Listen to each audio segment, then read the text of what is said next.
Dear friends, welcome at this World Goodwill meditation webinar, which is managed from Geneva. Today we are the 26th of November 2025 and my name is Mintse van der Velde. The title of this webinar is Shaping a Future That Works, the World Future Council, the World Future Policy Award and the Himalayan Agroecology Initiative. We are happy to have a special guest, Ingrid Frietje, who is a long-time co-worker of the World Future Council. This short introduction on World Goodwill and this webinar will be followed by a World Goodwill meditation. Thereafter, Ingrid will present the World Future Council itself and two of its activities, the World Future Policy Award and the Himalayan Agroecology Initiative. For the discussion, of course, you can put your questions in the chat, or at the discussion time you can raise your hand and we will be happy to give you the floor. I will keep my introduction short so that we will have enough time for the meditation and the presentation of Ingrid. The Goodwill Meditation Group is a worldwide group of people who link up each Wednesday at noon to meditate on goodwill. The group aims to stimulate and strengthen the goodwill that is expressed by humanity as a whole. This webinar meets the last Wednesday of each month and provides a platform for individuals to come together, to use the Goodwill meditation and to discuss our common work. Although Ingrid will explain the World Future Council and its activities in much more detail, for those of you who have never heard of it, allow me a few words to explain why I invited Ingrid in the first place. The World Future Council is committed to a healthy planet with just and peaceful societies now and in the future. It is oriented towards future just lawmaking, shaping policy that respects the rights of future generations. Therefore, it identifies, develops, examines and disseminates future-oriented solutions to current challenges that humanity is facing, and celebrates them with its unique World Future Policy Award every 2 years. The Council itself consists of 50 outstanding global changemakers from civil society, science, politics and business. It determines the agenda of its work and supports this agenda in manifold ways.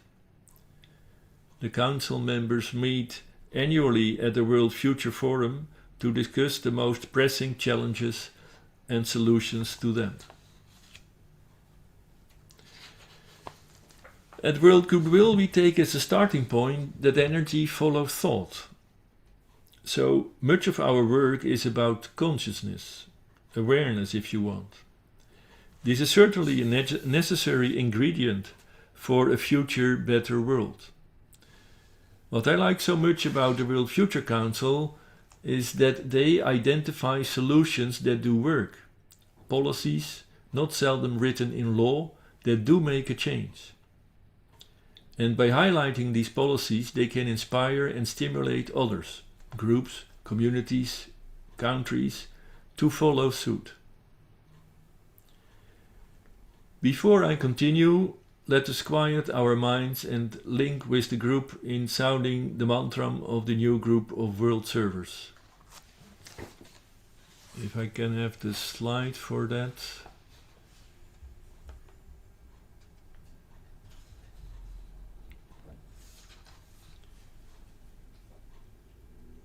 May the power of the One Life pour through the group of all true servers.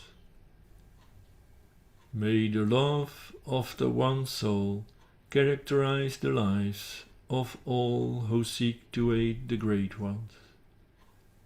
May we fulfill our part in the one work through self-forgetfulness, harmlessness, and right speech.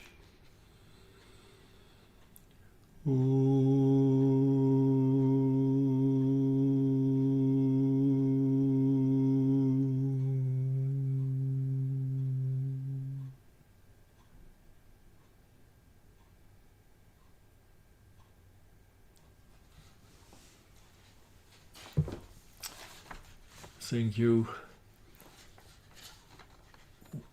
We have just had our World Goodwill seminar in the three centers, Geneva, London and New York, with the challenging theme Envisioning a New Global Culture, the search for unity between East and West.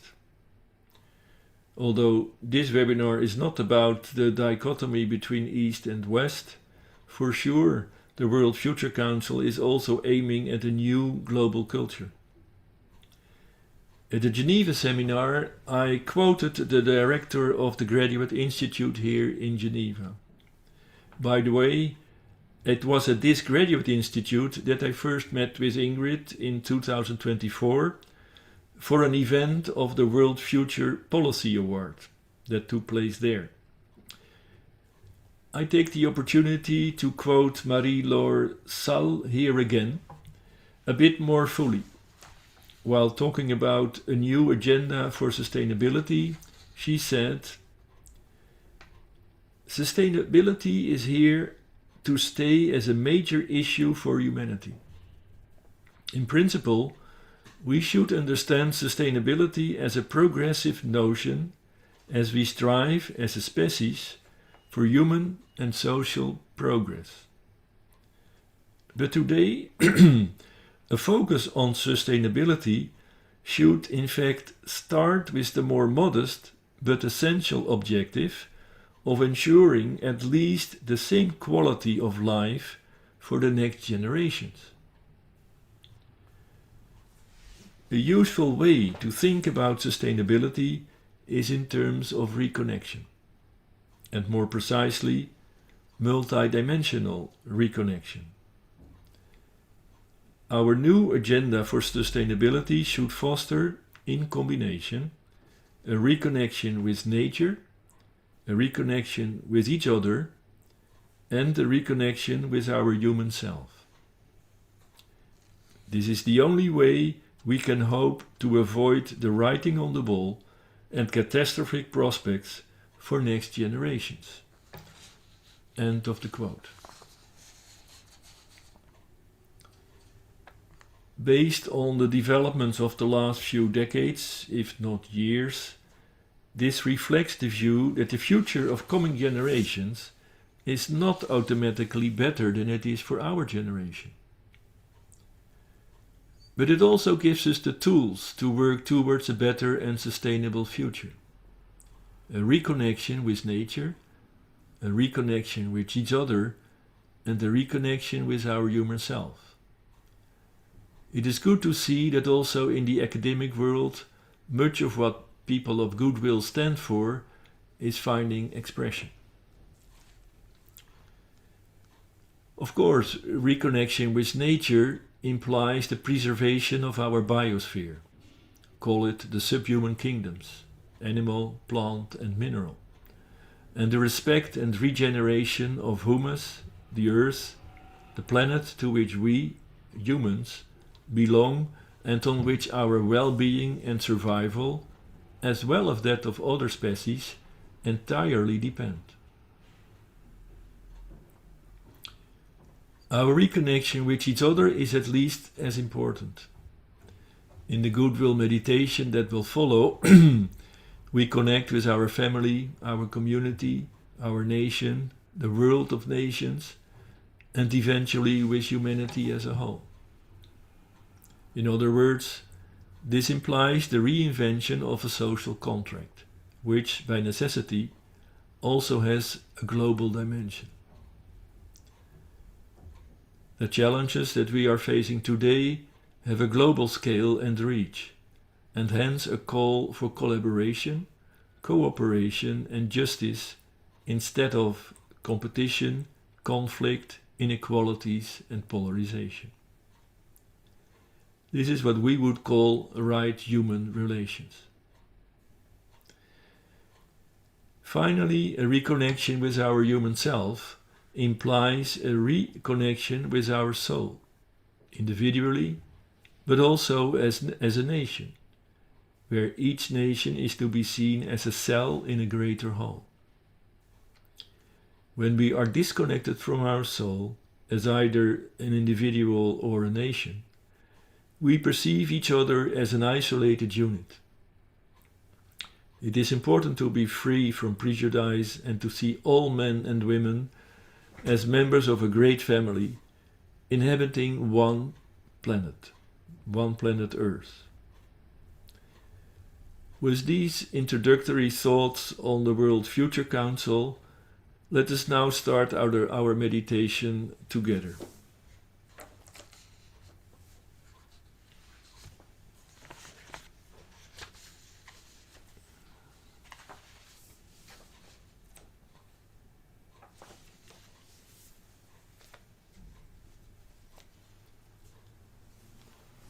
Link up in thought with all those people throughout the world who are working with this Goodwill meditation group.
Reflect upon the fact of relationship. We are related to our family,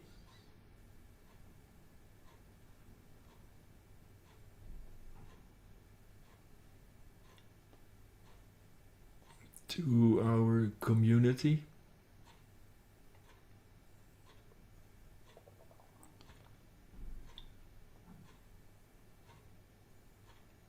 to our nation,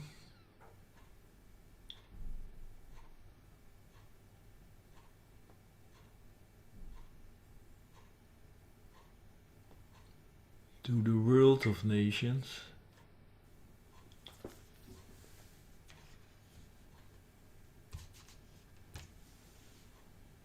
and to the one humanity, made up of all races and nations.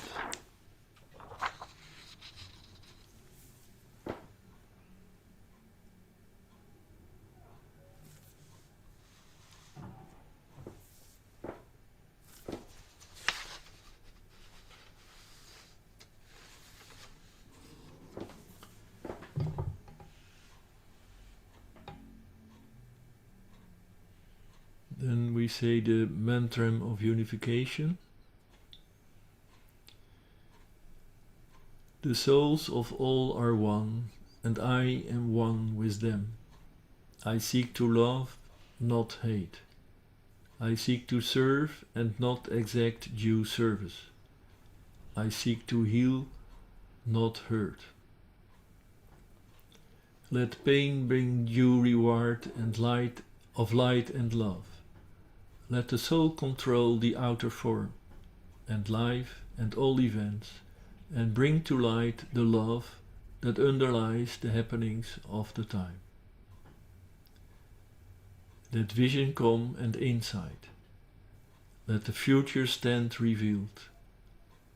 Let inner union demonstrate and outer cleavages be gone. Let love prevail. Let all people love.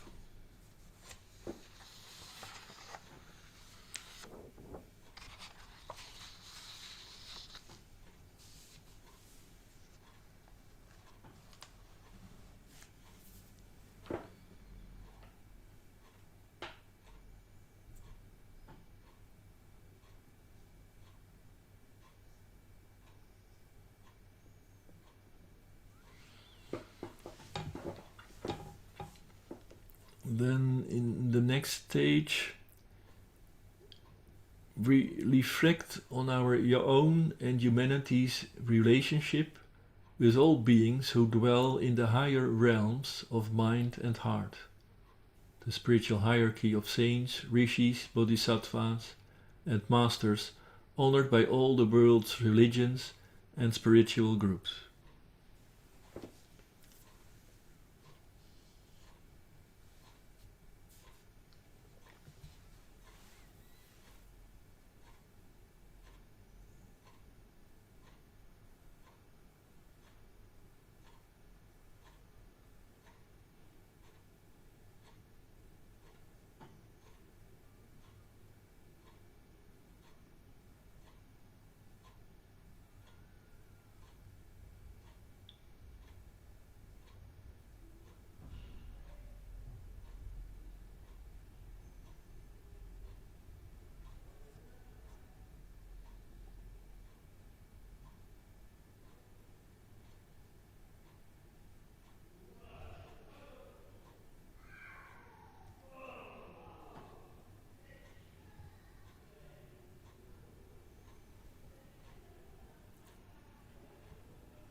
Imagine that we are standing together within the center of the spiritual hierarchy, immersed in the consciousness of the heart of love.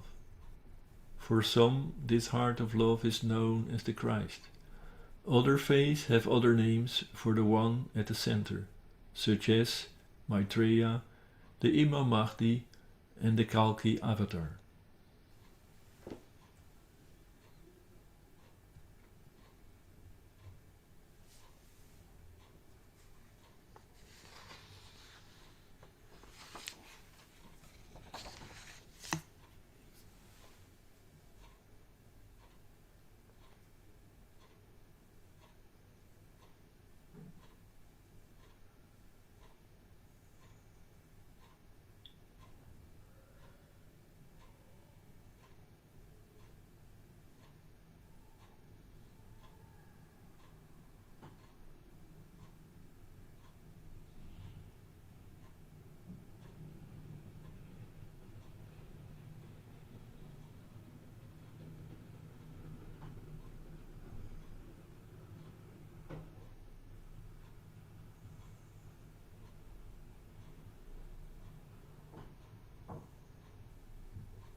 And then, maintaining that high point of contact, let your thought reach out to include all members of the human family in whom the energy of goodwill is active.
we sound the affirmation.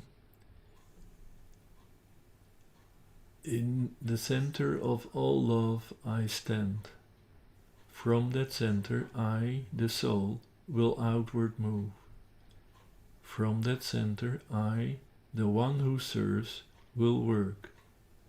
May the love of the divine self be shed abroad in my heart, through my group, and throughout the world.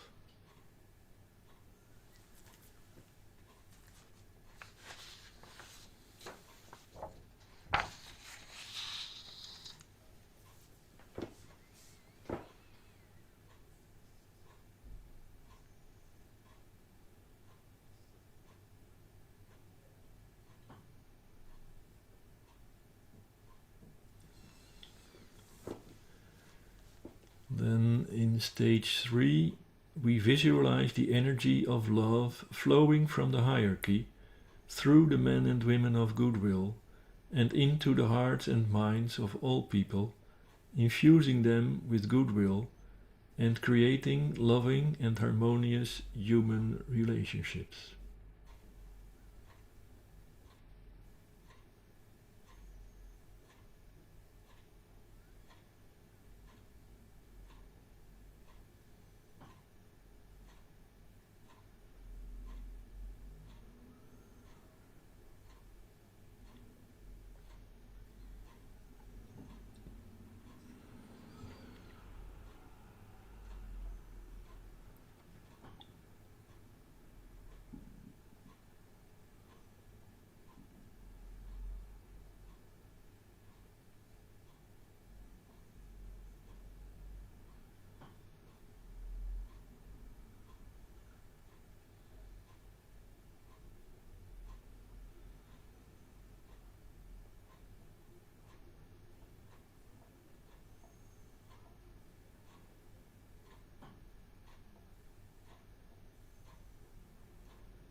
Then meditate on ways of spreading goodwill, creating right human relationships, and restoring peace on earth.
next stage, realize that we are helping build a channel between the spiritual hierarchy and humanity, through which the energy of goodwill may flow, uniting humanity, solving its problems, and healing all cleavages.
And finally, linked in thought with men and women of goodwill all over the world, we say the great invocation, the adapted version which will follow, and we say it with deliberation and full commitment to its meaning, knowing that we are radiating its potent energies to humanity. The great invocation. From the point of light within the mind of God, let light stream forth into human minds. Let light descend on earth. From the point of love within the heart of God, let love stream forth into human hearts. May the coming one return to earth. From the center where the will of God is known, let purpose guide all little human wills, the purpose which the masters know and serve. From the center which we call the human race, let the plan of love and light work out, and may it seal the door where evil dwells. Let light and love and power restore the plan on earth.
Thank you very much. Then it is now a great pleasure to introduce shortly Ingrid Frietje.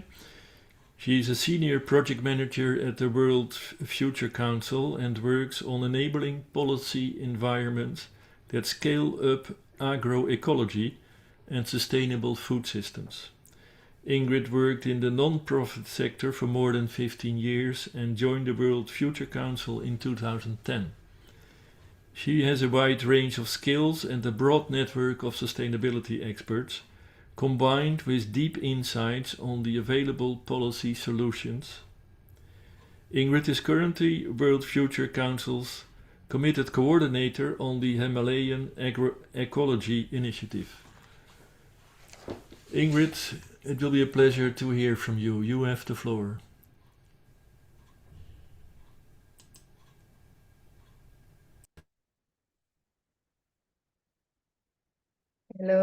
hello everyone. Hello, Minte.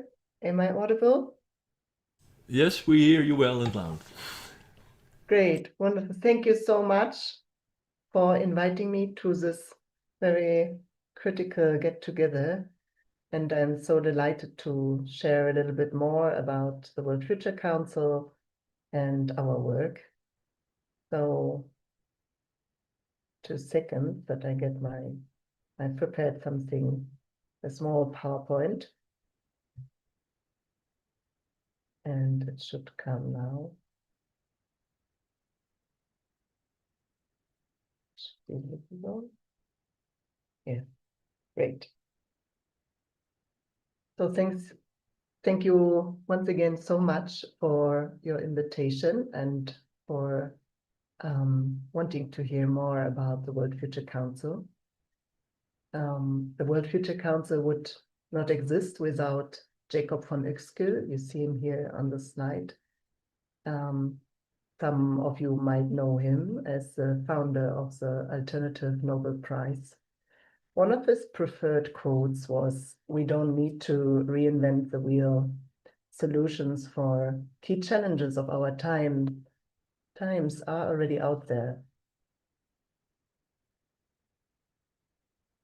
The World Future Council is really a council. It consists of 50 outstanding global change makers from the field of politics, science, business, culture, civil society, and they come from all continents.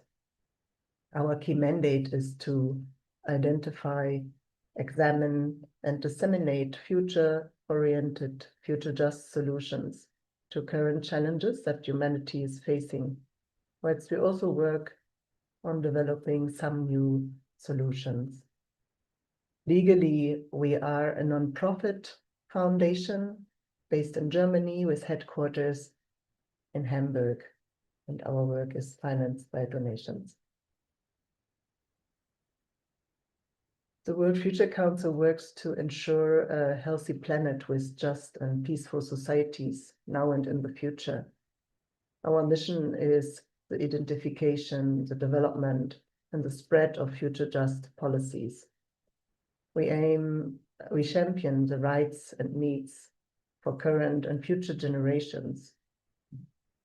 We act as guardians of planet Earth, of Mother Earth, of society and justice, and we advocate for the precautionary approach to natural resources and ecosystems, for the respect of rights of nature and humans, public participation, integration, and good governance. We are very well aware that we need to move from short-term gain to long-term outcomes at all levels, from local to global level. We strengthen the voice of people and nature, of future just policies and governance. Effective solutions for our shared future already exist. The World Future Council makes these effective solutions visible by its work through the identification of future just policy solutions. We award them, we spread knowledge about them, we provide capacity building and learning to policymakers and key stakeholders. We build multi-stakeholder networks around these. We promote their uptake and implementation, adaptation worldwide. Our work is guided and inspired by our diverse council of forward-thinking leaders from around the world. What are the available instruments of the World Future Council? You see some of the most important here: research of future just policies and practices, awareness raising and capacity building of policymakers and key stakeholders. We strengthen science policy society interfaces and build multi-stakeholder platforms. We engage in resource mobilization, of course, and a lot of our work is around partnership, collaboration, alliance building. And we do also a lot of media and communications work. Because the challenges of our times are complex and intertwined and very interconnected, Our fields of work are equally diverse and in many ways also very much interlinked. So one area of work where we focused on in recent years is to advance the protection of children from hazardous chemicals. We developed, for instance, policy brochure, organized an online conference, reached out to key stakeholders and policymakers to spread awareness about the solutions. We also worked on the increase to increase the uptake of education for sustainable development. In 2016, for instance, we invited representatives from 16 ministries of education and environment from around the world to an international workshop based on Maryland's Future Policy award-winning environmental education program. In 2018, a Chinese delegation revisited Maryland and met with the local Department of Education for an exchange on how to better implement education for sustainable development in China. We also contributed to UNESCO's Roadmap 2030, and we will soon launch another World Future Policy Award on this topic. We also worked to increase the protection of children from violence. We organized, for instance, a technical workshop in Ghana in 2018 to support state authorities in the establishment and management of a one-stop center model in Ghana, and inspired by our work and the good policy in Zanzibar, as one-stop center has been also opened now in Ghana. One of our flagships is also, for instance, the Global Renewables Congress. It's a cross-country, cross-party platform that enables exchange between parliamentarians and legislators. It works on solutions for rapid and widespread deployment of renewable energy through enabling regulatory frameworks. Current and former legislators from national and regional parliaments are encouraged to become members. Another area of our work has been the development of the methodology for future just policy and lawmaking. This methodology was developed for us mainly to be able to understand better the key elements of future just legislation, but it can also be well used by lawmakers to design future just policies. It is based on the 7 principles for sustainable development law presented by the International Law Association's Daily Declaration, which was adopted at the Earth Summit in 2002. Another flagship of ours is the World Future Policy Award. And you heard Minze that he met me at one of the award ceremonies in Geneva in 2024. The World Future Council honors the most inspiring and effective solutions to pressing global challenges with its Oscar on Best Policies, the Future Policy Award. This is the world's premier policy prize, showcasing inspiring and effective policies for better living conditions for present and future generations. It raises global awareness for urgent topics and exemplary laws and policies, and it contributes to accelerate policy action to secure a common future. The Policy Oscar exists since 2009. The Council selects policy areas for which innovative solutions are particularly important and urgent. The goal is to encourage decision makers around the world to focus on these solutions, to adopt them, to adapt, implement awarded solutions. We engage with key stakeholders and decision makers so they reflect about the yearly or bi-yearly topic and to nominate inspiring policies for this award. You find here some insights on the past themes of the World Future Policy Award. Every year or two, we focus on a different theme. Beginning in 2009, policies from a broad range of themes have been awarded, including food security, biodiversity, protection of forests and oceans, protection of children, youth empowerment, agroecology, combating desertification, disarmament. In 2024 and 25, we focused on living in harmony with nature and future generations. The theme of the award will soon focus on, in 2027, on education for sustainable development in cities and communities. You see here that we have been awarding quite a number of exemplary policies in the past 14 years. 84 we have now awarded. There were 7 international winners. They come from 45 different countries. We have shown, they show that a better future is possible if globally we move forward to adopt readily available future just solutions. We will continue to raise awareness about these solutions and encourage decision makers and stakeholders worldwide to adopt and promote these. This concluding slide on the World Future Policy Award gives a little insight on what is the process of the award, which starts with nominations. Then there is a phase of evaluation. A research team and experts go through each nomination, screen to what extent the 7 principles of future just lawmaking methodology is respected. There's a jury of internationally renowned experts deciding in consensus who will receive, which policy will receive an award. There's an announcement of shortlisted policies, and of course, then winners are officially announced and awarded at the award ceremony. And most important, we are doing follow-up work around the winners. There are winning policies, but also some of the winning policies also need protection themselves, just like outstanding human rights people, defenders, and nature rights defenders. I will go to another slideshow now, which shows you the last part of my work. And I have the pleasure to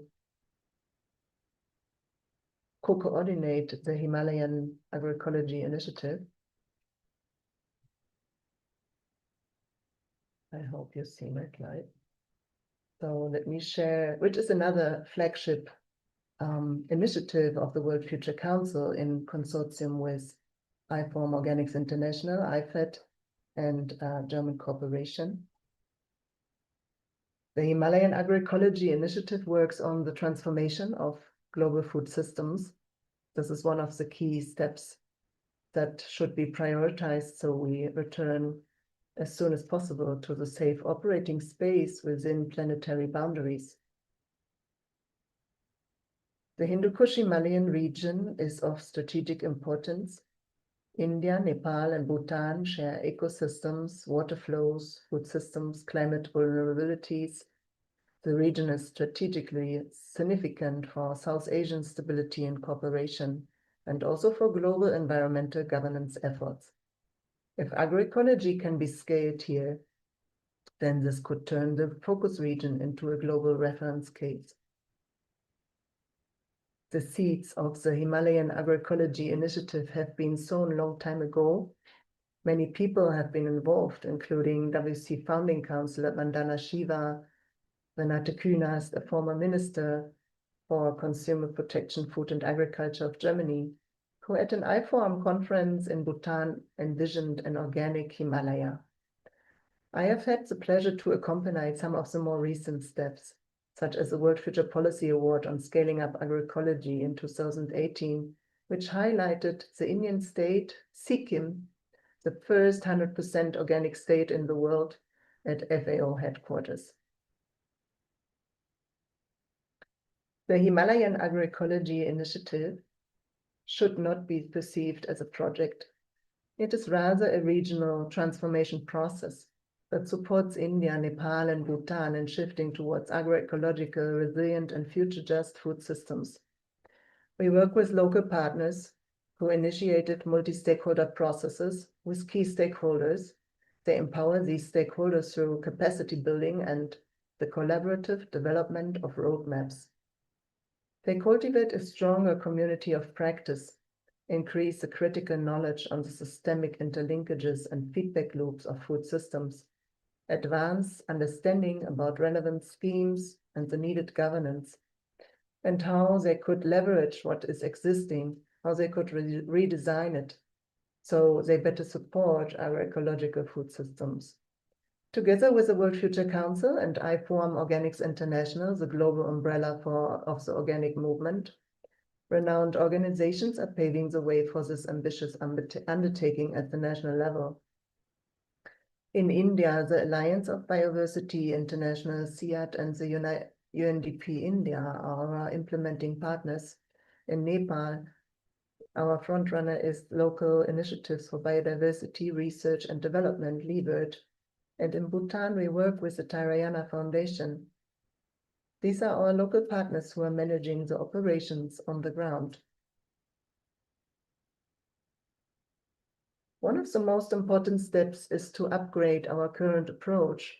The roadmap development combines the food systems approach along with the agroecology principles lens and the landscape approach, so that key stakeholders learn really about the deep systems feedback loops, the interlinkages, the complex interlinkages between agriculture, nutrition, health, ecology, equity, and governance. And that is missing so far. We have a lot of silo approaches.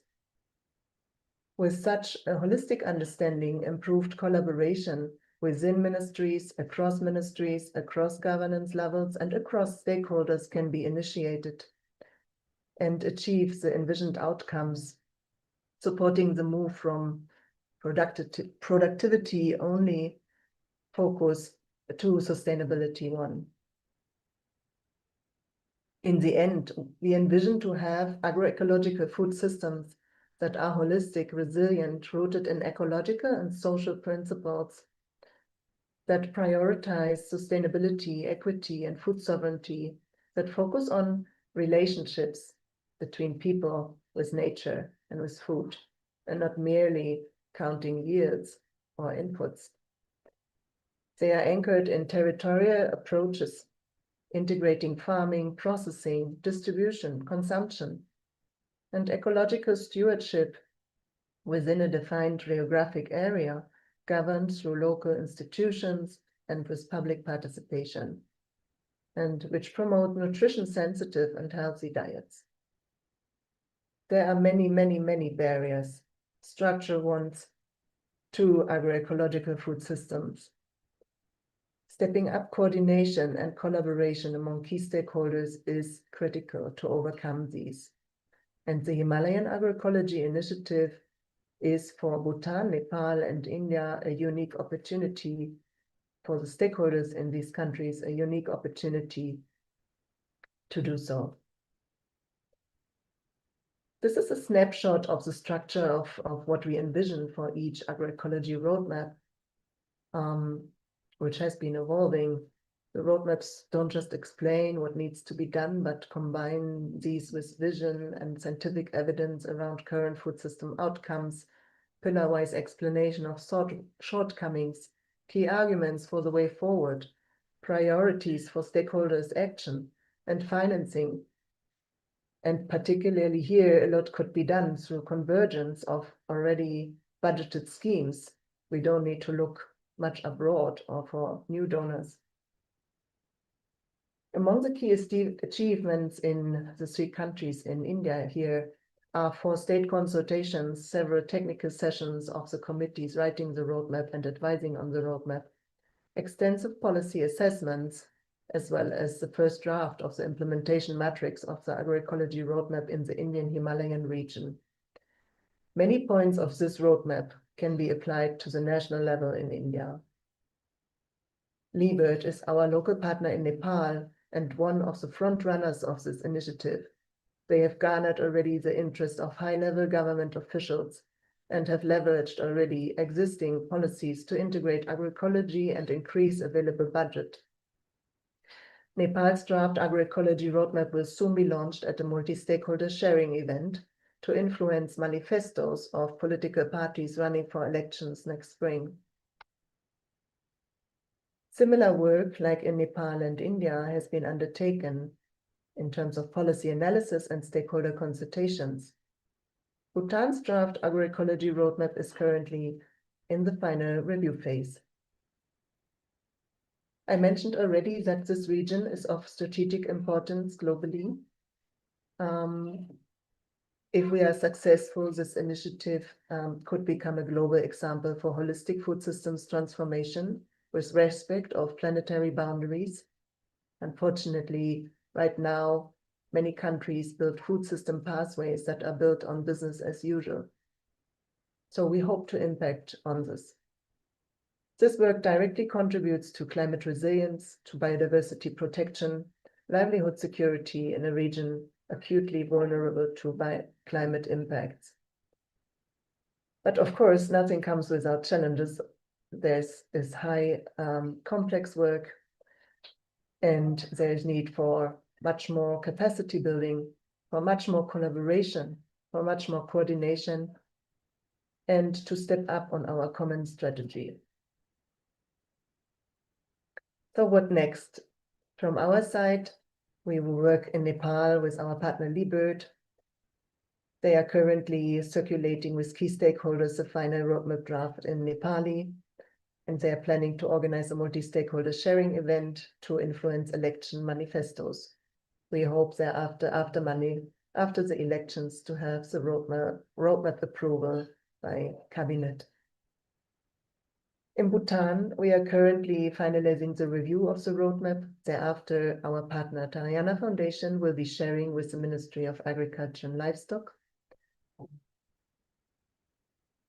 And there will be an important conference that I want to mention here, seeing that we also look much forward to. It's first Global Conscious Food Systems Summit, which will be held in Bhutan.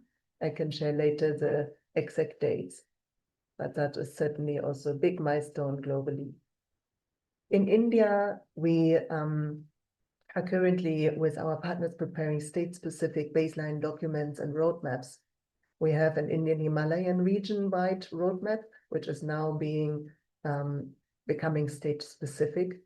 And so these roadmaps will soon be validated at state-specific, state-level consultations. In parallel, we work to continue to expand on the roadmap narrative of the Indian Himalayan region-wide roadmap and the other parts, and a national consultation will be held early next year, followed by roadmap validation, and there will be also still capacity building for government officials.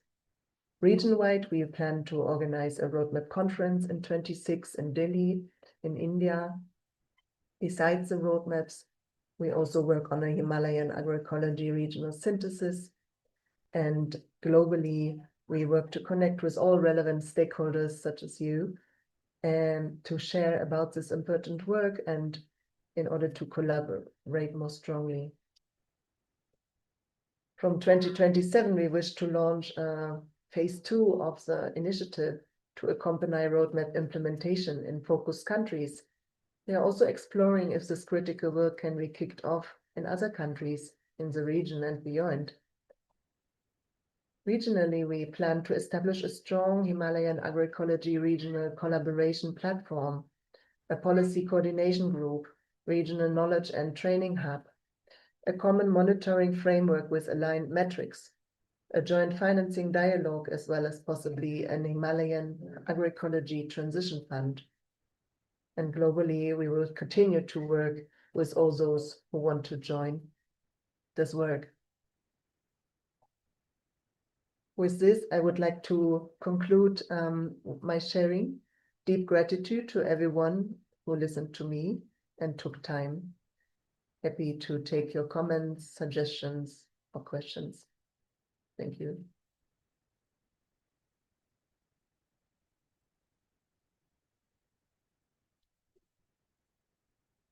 Minze, I think you're still muted. I put on my video, but I forgot my microphone. Thank you so much for this wonderful presentation. It gives a lot of insight, and we don't have time to go in everything. I just want to mention or invite people to have a look at your website about the Global Future Policy Awards. When I was there in 24 with you together here in the Graduate Institute, I was really impressed by the quality and the scope of these projects. I remember one was a group in Wales, and they had a law adapted to guarantee a future or a better future for the coming generations. I mean, these are things.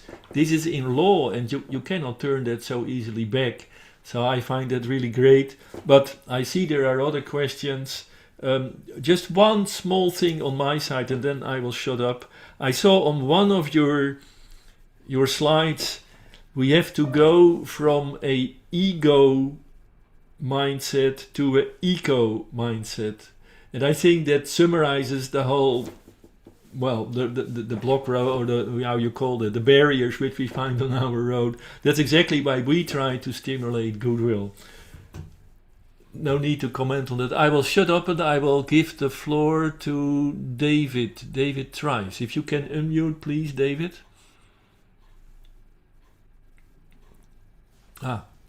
Maybe I have.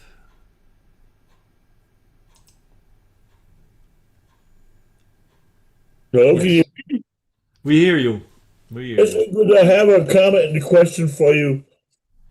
Alice Bailey said that the children of the flowers of the earth, is emphasis being placed upon the children and their need for right food? And if so, how is this being done?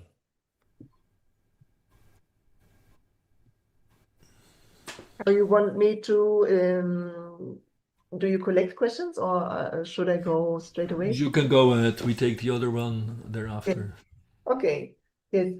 So, I mean, agroecology in the end is right about making food more available, right? And it's about food sovereignty, about healthy food. So if you imagine a landscape which is perhaps mainly growing cash crops for export, so that limits. So first of all, this impacts, if this is done chemically, this impacts the other food crops that might be grown on surrounding fields. There are pesticides used and fertilizers used, etc.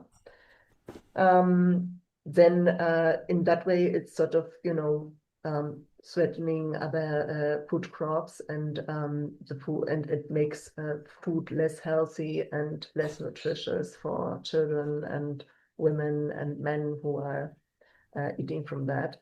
At the same time, growing chemically grown cash crops for export is reducing food availability, and it's no secret that most people who are hungry today are people who are working the land, are people who are farmers, smallholder farmers.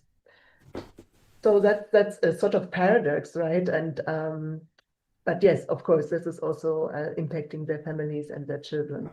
So I think, with agroecology, with redirecting attention to food crops, to sustainably grown food, which is also a lot about intercropping. So you would grow cash crop, but intercrop with food crops. So you would have automatically still more food crops grown on these fields, and they would be not sprayed with full of pesticides and chemical fertilizers. So it would be more nutritious, more healthy, etc. And also food availability and food access is affected, is positively affected if we move to agroecology. So in very many ways, this is positively impacting children, women, and smallholder farmers. Thank you, Ingrid. Then we go to Barbara. Can you unmute, please? All right, can you hear me? We hear you. Thank you, Ingrid. That was a beautiful presentation. I've had the wonderful opportunity for many years to be able to go to Darjeeling, and we do some spiritual work there. And everybody knows Darjeeling tea is a very big thing, and that's a very big industry in the area. And I'm wondering, I've learned that the workers on the tea plantations, it's basically indentured work. They're not free to leave, and they struggle to get childcare, and there's a lot of problems with this. Do you work in those areas at all?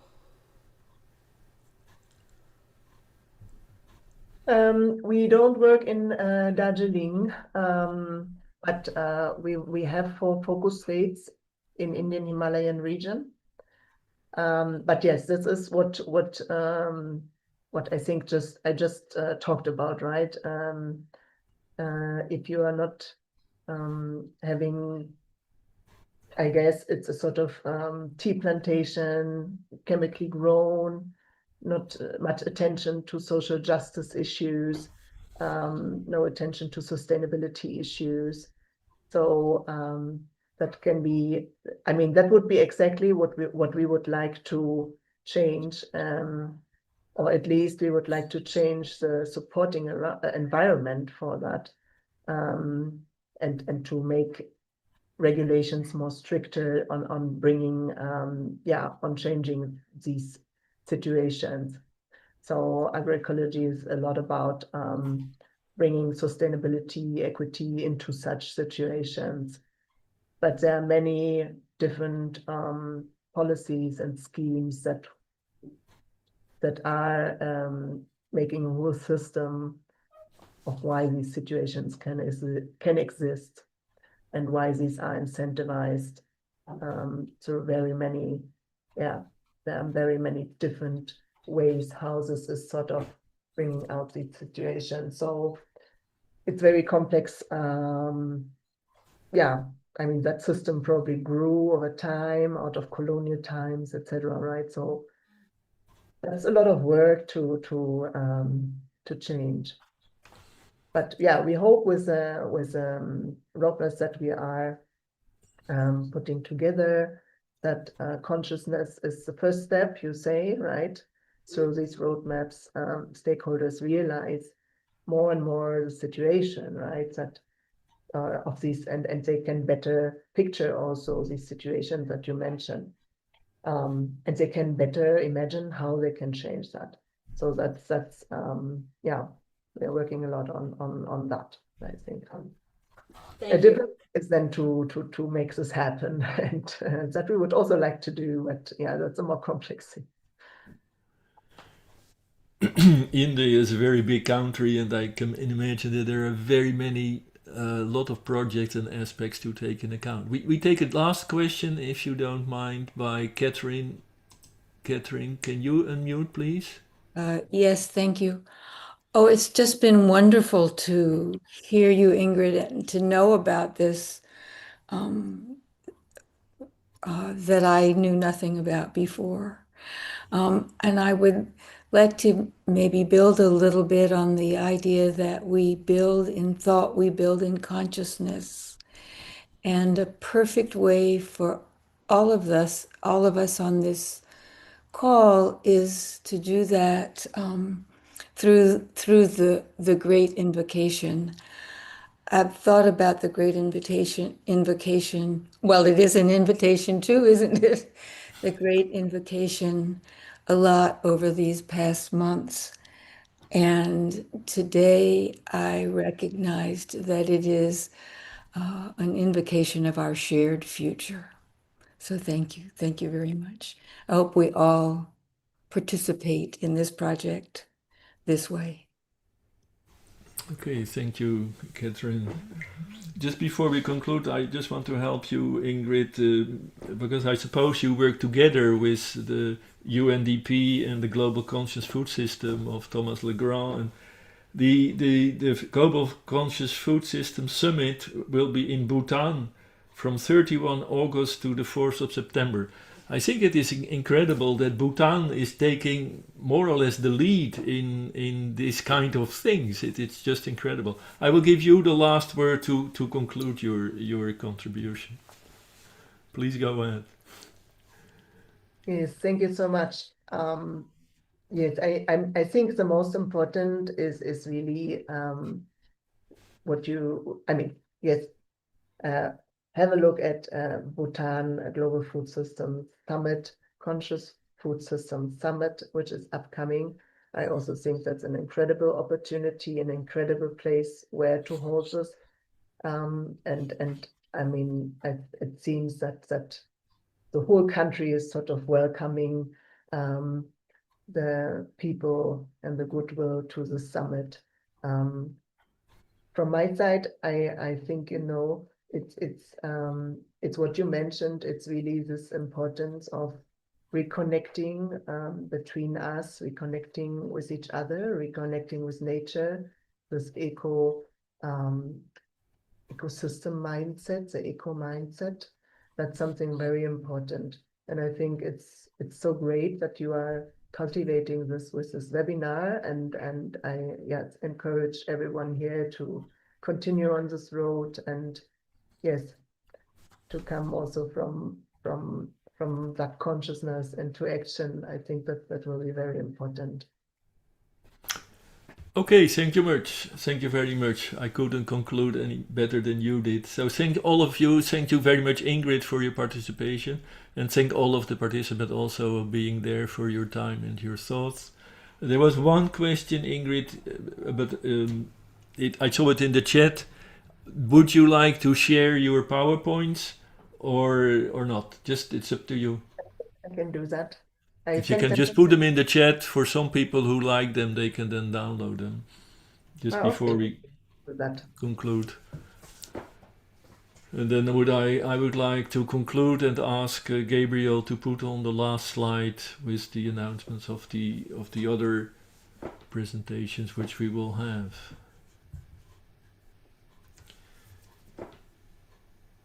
Let me find out how I can do that.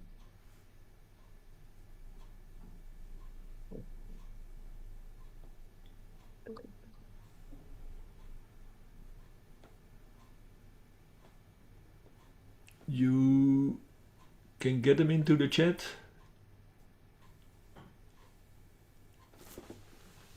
If it doesn't work, then I will invite people to just write a mail to Geneva, and then we will send us the PowerPoint by mail to those who are interested in it.